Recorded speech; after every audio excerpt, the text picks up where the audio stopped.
जंगल की देवी या खूबसूरत डकैत। दोस्तों, इस कहानी के पिछले भाग सुनने के लिए हमारे चैनल को विजिट करें। अब आगे।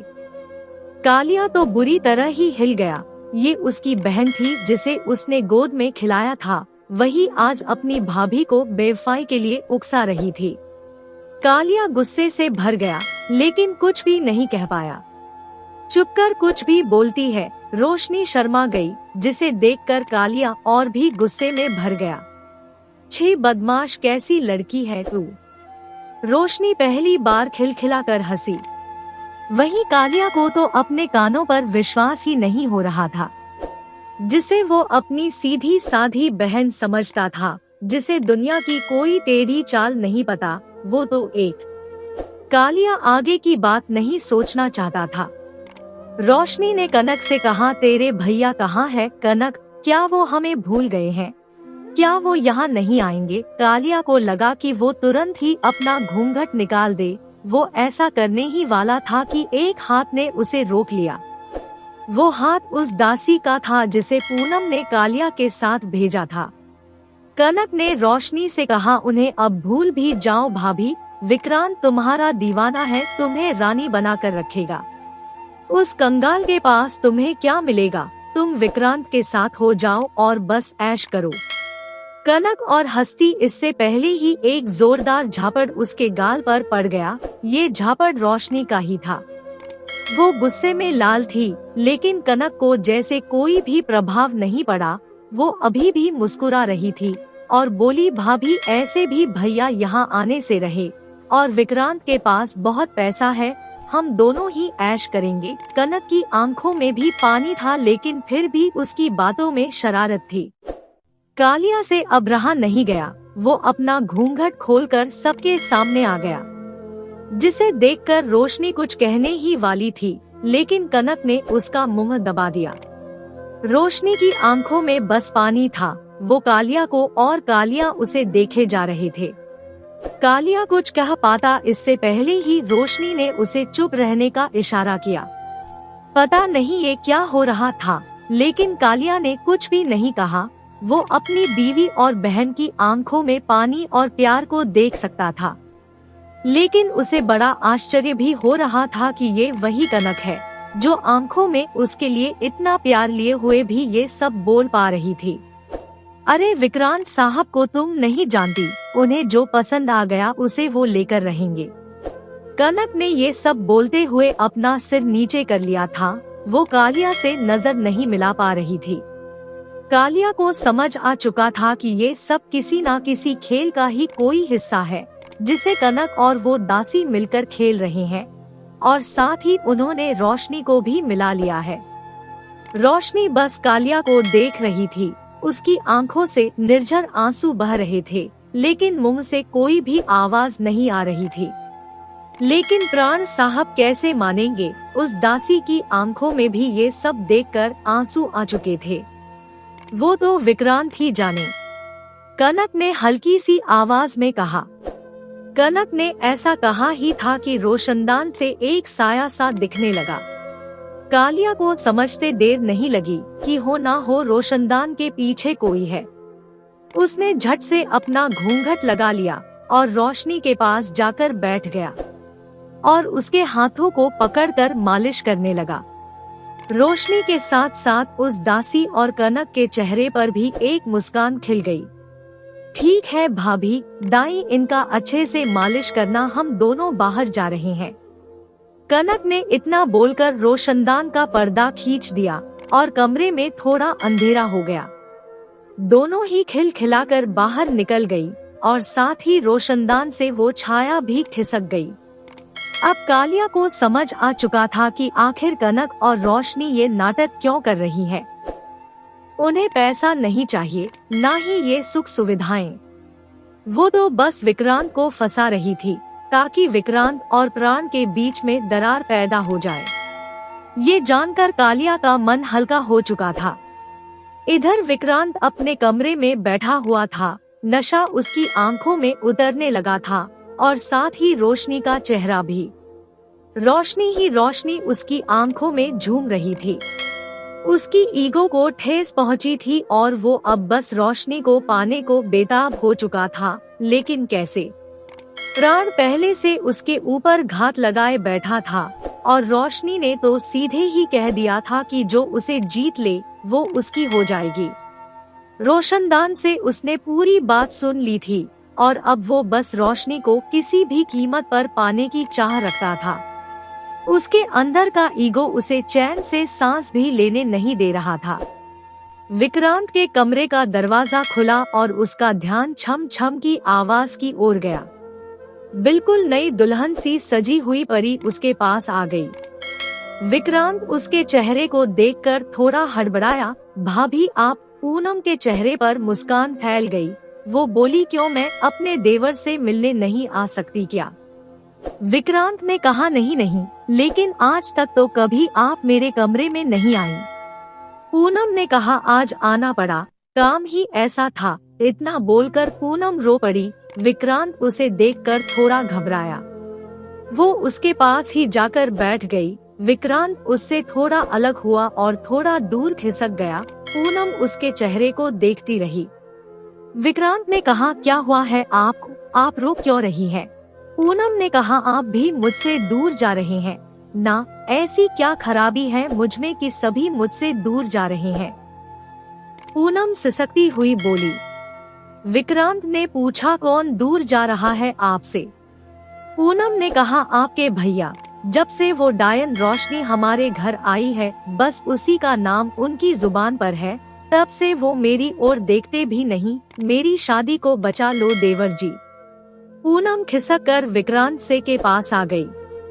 विक्रांत बुरी तरह से हड़बड़ाया।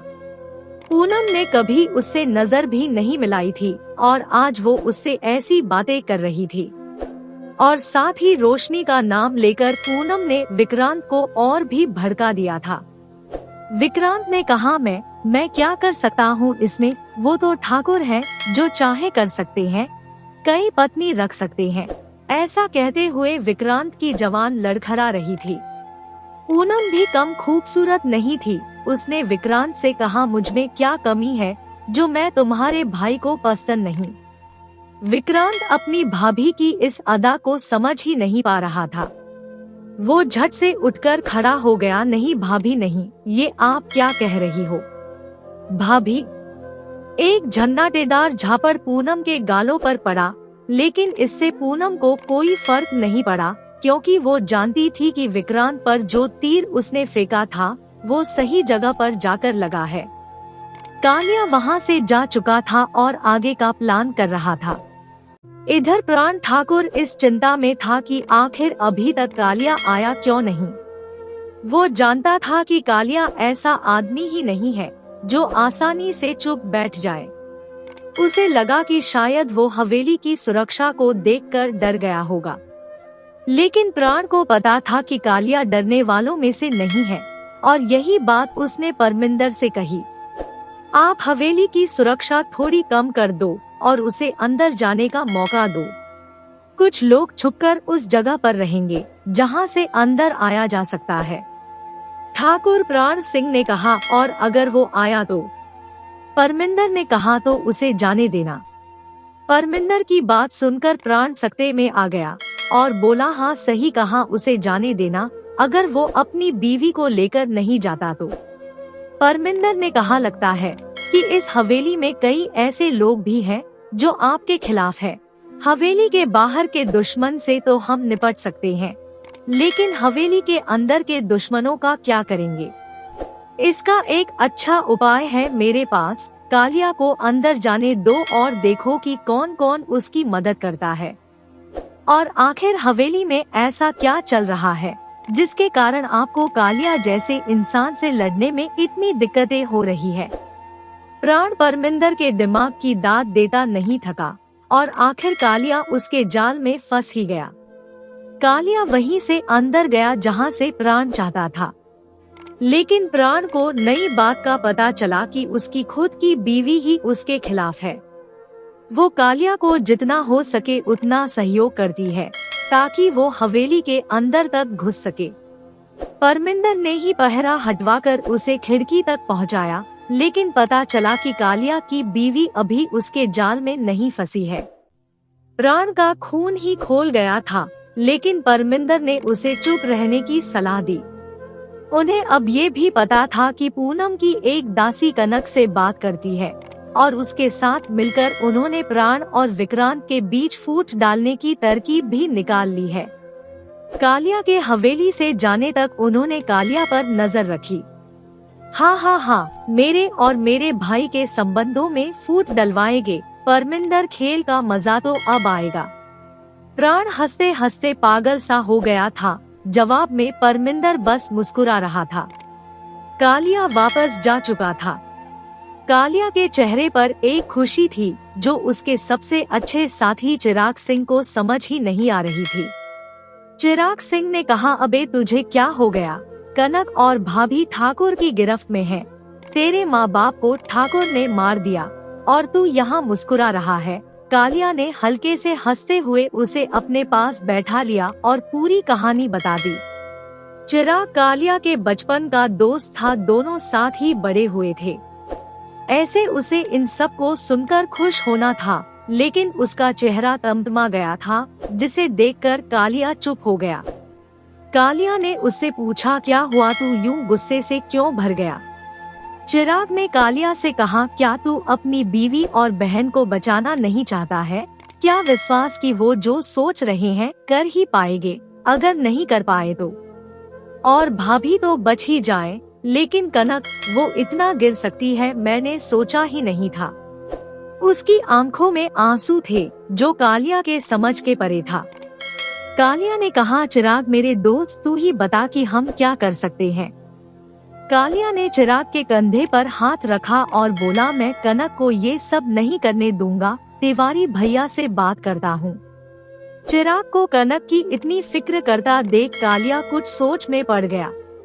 आज उसे समझ आया था कि चिराग राखी के दिन उसके घर क्यों नहीं जाता था। वो उसकी माँ को अपनी माँ की तरह मानता था और पिता को अपना पिता। उसने हमेशा ही रोशनी को माँ जैसा दर्जा दिया, लेकिन फिर भी वो कभी कनक को बहन नहीं कह सका। कालिया के होठों पर एक मुस्कुराहट तो आई, लेकिन उसमें दर्द ही दर्द था। वो समझ चुका था कि चिराग कनक से मोहब्बत करता है। ये एक जाल है, वरना हवेली में घुसना इतना आसान तो नहीं हो सकता। डॉक्टर ये कहते हुए गंभीर था। वही तो मैं भी इसे समझा रहा हूँ। चिराग बोल पड़ा। दोपहर का वक्त था और झील के किनारे जहाँ जंगल की देवी का छोटा सा मंदिर था, एक गुप्त सभा हो रही थी जिसमें तिवारी और डॉक्टर भी शामिल थे। लेकिन मुझे तो कोई भी ऐसी बात नहीं लगी जिसमें खतरा हो। यही तो समझ के परे है कि ठाकुर इतना बेफिक्र कैसे हो सकता है, जबकि उसके पास परमिंदर जैसा वजीर हो। डॉक्टर का तर्क कालिया के भेजे में घुस गया। तो अब कालिया के साथ साथ बाकी के सभी सदस्य डॉक्टर की ओर देखने लगे। तो अब अगर उसने तुम्हारी जासूसी की होगी तो यकीन मानो कि उसे सब कुछ पता होगा कि तुम किससे किससे मिले, क्या क्या किया। लेकिन फिर भी उसने तुम्हें सही सलामत जाने दिया। इसका मतलब है कि वो तुम्हारे जरिए हवेली में छुपे अपने सभी दुश्मनों को ढूंढना चाहता है, वरना और तो कोई कारण नहीं दिखता। अब वो अपनी बीवी पर भी नजर रखे होगा। मेरे ख्याल से अगर अभी प्राण से सबसे ज्यादा खतरा किसी को है तो वो पूनम को होगा। तो हमें पहले उसके जाल का फायदा उठाना चाहिए और अपना जाल उसके जाल से बदल देना चाहिए। डॉक्टर की बात सुनकर सभी भौचक्के थे। उसका जाल यानी वो तुम्हें हवेली में उस खास रास्ते से आने जाने से नहीं रोकेगा। मतलब कि कोई ऐसा होगा जिसे तुम्हारे आने का पता होगा। फिर तुम हवेली में जहाँ जाओगे वहाँ भी तुम पर नजर रखने को कोई होगा। ठाकुर को हवेली के गद्दार चाहिए, मतलब कि वो ये सब काम अपने कुछ खास लोगों से ही करवा रहा है। सभी को इसके बारे में नहीं पता। तो अगर तुम उसके उन खास लोगों को पहचान लो जो कि तुम पर नजर रखने के लिए नियुक्त किए गए हैं तो कालिया समझने की कोशिश कर रहा था। तो तुम कनक और रोशनी को आराम से बाहर ला सकते हो, क्योंकि ठाकुर ने उस एक जगह पर ही पहरा हटाया है, ताकि तुम्हारे आने का पता सिर्फ उसके खास लोगों को ही पता चल पाए। तो अगर वो खास लोग ही ना रहे हो, फिर नजर कौन रखेगा? तुम्हारा रास्ता साफ होगा, क्योंकि ठाकुर ने खुद ही उस जगह से पहरा हटाया है। कालिया तो झूम गया, लेकिन डॉक्टर ने उसे रोका। ये काम एक दिन में नहीं हो सकता कि तुम उन लोगों को पहचान पाओ, तो तुम्हें बहुत ही धैर्य रखना होगा। साथ ही इस बात की भनक कि हमें ठाकुर के इरादे का पता है, किसी को नहीं होनी चाहिए। तुम वैसे ही जाओगे जैसे कल गए थे, बिल्कुल ही छुपकर, और बाहर से तुम्हारा कोई आदमी इस बात की नजर रखेगा कि तुम्हारे जाने से वहाँ क्या क्या परिवर्तन होता है, ताकि उसके लोगों का पता चल सके कि वो कहाँ छुपे हुए हैं। और हाँ, ये कुछ दिन तक रोज करना होगा, क्योंकि तभी साफ पता चल पाएगा कि कितने लोगों को ठाकुर ने इस खास काम के लिए नियुक्त किया हुआ है। डॉक्टर की बात पर सभी ने सिर हिला दिया। लेकिन उसका क्या, जो पूनम और कनक सोच रही थी कि भाई से भाई को लड़ा दिया जाए। कालिया को अभी भी ये लगता था कि वो प्लान भी सही है। डॉक्टर उसकी बात सुनकर मुस्कुरा दिया और बोला, ठाकुर प्राण सिंह इतना बड़ा पागल नहीं है कि एक लड़की के लिए अपने भाई को मार दे। लेकिन हाँ, अगर विक्रांत लड़की के चक्कर में आकर प्राण को मारने की कोशिश करे, तो ये जरूर होगा कि विक्रांत नहीं बचेगा। तो उनके चक्कर को छोड़ो, तुम रोशनी, कनक और पूनम तीनों को बाहर ले आओ। कालिया ने हाँ में सिर हिलाया। वर्तमान में फोन के घनघनाने की आवाज से अजय का ध्यान टूटा और साथ ही चंपा का भी। अजय ने अपने फोन को अजीब निगाह से देखा और बोला, यहाँ तो टॉवर ही नहीं मिलता, और आज जब इतनी इंटरेस्टिंग कहानी सुन रहा हूँ तो पता नहीं कहाँ से फोन आ गया। अजय ने फोन काट कर फिर से चंपा की ओर देखा। तुम्हें ये सब कहानी लग रही है, जाओ, मैं कुछ नहीं बताती।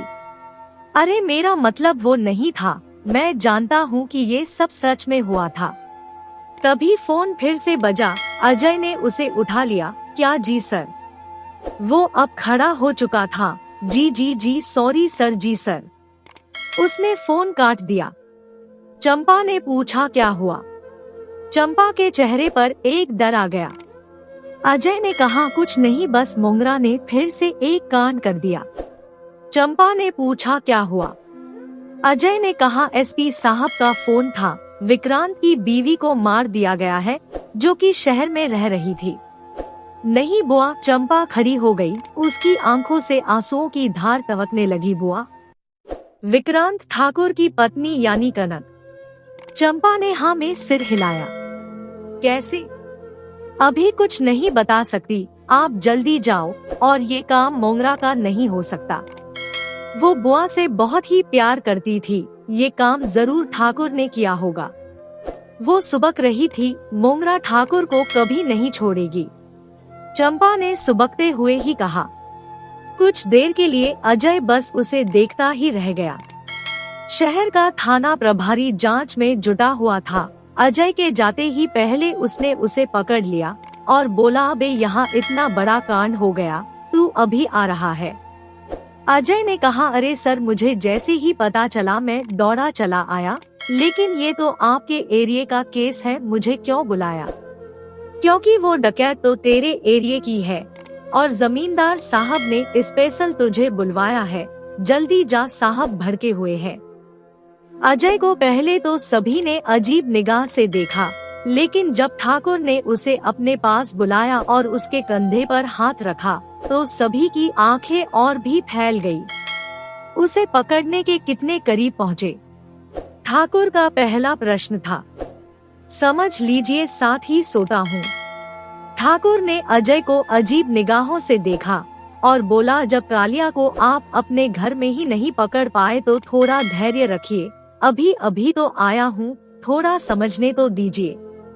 इतने सालों में क्या हुआ?